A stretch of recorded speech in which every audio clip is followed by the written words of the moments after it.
एक शाम प्राची टीवी पर सीरियल देख रही होती है। तभी उसकी सास वहां आती है। अरे सीरियल में तो ऐसे मग्न है जैसे आज रात का खाना पड़ोसी आकर बनाएंगे। मुझे पता ही नहीं था आपने अपने बेटे की शादी पड़ोस में भी की हुई है। हैं? मतलब? मतलब इस घर में सारा काम बहू ही करती है, आप तो सिर्फ खर्राटे मारती हैं। अच्छा जी, फिलहाल तो तुम आराम फरमा रही हो, चलो जाओ, ये मेरे टीवी देखने का समय है। आहा, इसीलिए मुझे भगाया जा रहा है। सॉरी, अब तो बिल्कुल नहीं जाऊंगी। प्राची की इस बात पर दोनों सास बहू के बीच टीवी रिमोट के पीछे बच्चों जैसे छीना झपटी शुरू हो जाती है, जिसके बीच श्लोक भी काम से घर वापस आ जाता है। आज मेरी चूहे बिल्ली की जोड़ी किस बात पर झगड़ रही है? अरे तेरे बीवी मुझे टीवी ही नहीं देखने दे रही।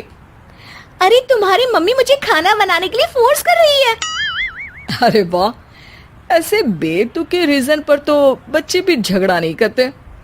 अरे मुझे कुछ मत बोल, सब इसने ही शुरू किया है। हाँ हाँ, जैसे आप तो बहुत दूध की धूली है ना। अरे बस, दोनों चुप। प्राची जाओ, खाने की तैयारी करो। और माँ तुम छोड़ो, तुम्हें क्या बोलूं, शांति से अपना सीरियल देखो, मुझे दोबारा लड़ने की आवाज सुनाई नहीं देनी चाहिए। ऐसा बोलकर श्लोक वहां से चला जाता है, जिसके पीछे पीछे प्राची भी कुछ न कुछ बड़बड़ाते हुए रसोई में चली जाती है। हाँ हाँ, सासू जी को तो कुछ बोलेंगे ही नहीं, बस मुझ पर ही हुक्म चलता है, खाना बनाओ, जैसे मैं इनके घर में खाना बनाने के लिए आई हूँ। इसी तरह शाम बीतती है और रात को श्लोक और प्राची की सास खाना खाकर सोने चले जाते हैं, लेकिन प्राची गुस्से में कुछ खाए बिना काम में ही लगी रहती है। इस घर में किसी को घंटा फिक्र नहीं पड़ता, मैं खाऊं या भूखी रहूं। प्राची कुछ देर के लिए रसोई से बाहर जाती है और जैसे ही वापस आती है तो वहां दूध का भरा ग्लास देखकर हैरान रह जाती है। फिक्र पूरी है, बस दिखाना नहीं है। प्राची दूध पीकर सोने चली जाती है और अगली सुबह एक बार फिर सास बहू का कार्टून नेटवर्क स्टार्ट हो जाता है। ये तुमने ही किया है। अरे अजीब जबरदस्ती है, मैं बोल रही हूँ मैंने कुछ नहीं किया। दोनों ने मिलकर पूरे घर को पागल खाना बनाया हुआ है। यहाँ कोई नॉर्मल इंसान तो रह ही नहीं सकता, इसीलिए अब पड़ोसी क्या रिश्तेदार भी घर आने से कतराते हैं। और सुन बेटे, तू भी चंगा, तेरी माँ भी चंगी, तेरी बीवी भी चंगी, रिश्तेदार। हाँ जी, आपको नहीं पता क्या, गंगाधर ही शक्तिमान है, रिश्तेदार ही। हाँ हाँ, बस समझ गया।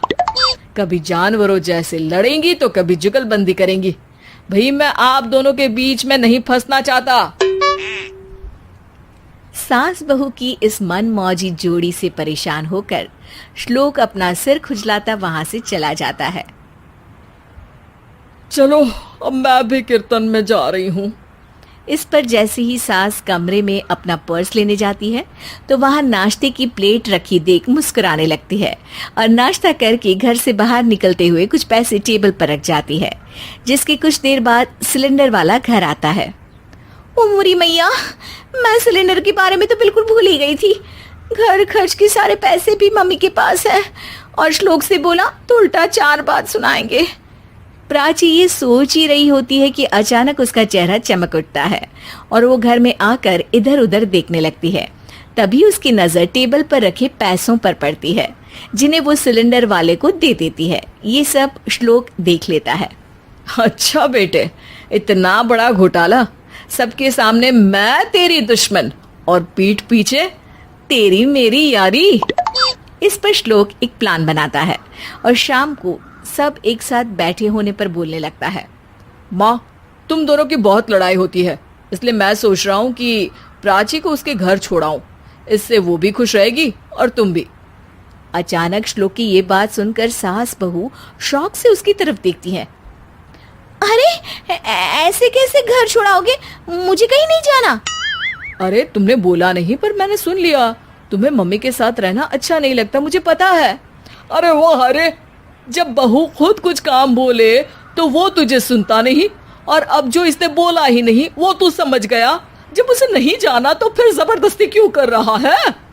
अच्छा, फिर आपको मौसी के घर छोड़ाता हूँ, बस अब आप दोनों एक घर में एक छत के नीचे नहीं रह सकती। मैं इस टॉम एंड जेरी की जोड़ी को और नहीं झेल सकता। है? ऐसे कैसे नहीं रह सकते? तुम्हें इतनी दिक्कत है तो तुम्हारा बोरिया बिस्तर पैक कर देती हूँ, लेकिन मम्मी जी कहीं नहीं जाएंगी। बिल्कुल यही सुनना था मुझे। अगर दोनों में इतना ही प्यार है फिर हर वक्त ये लड़ाई का नाटक क्यों करती हो? देखा मैंने कैसे माँ किचन में दूध रखती है और तुम उनके लिए कमरे में नाश्ता रखती हो, और कैसे वो पहले ही तुम्हारी दिक्कत समझकर घर में पैसे रखकर बाहर जाती है। अरे भाई, इतना ड्रामा तो डेली सोप में भी नहीं होता जितना तुम दोनों ने इस घर में फैलाया हुआ है। तू हमें टॉम एंड जेरी बोलता है ना, तो याद कर वो दोनों भी एक दूसरे को बाहर वालों की बुरी नजर से बचाने के लिए हमेशा सबके सामने लड़ते थे, लेकिन अकेले में दिक्कत के समय मदद भी तो करते थे। बस हमारा रिश्ता भी कुछ ऐसा ही है। और वैसे भी अगर सास बहू में तू मैं नहीं होती तो दुनिया वालों को कहानियां कैसे मिलेंगी?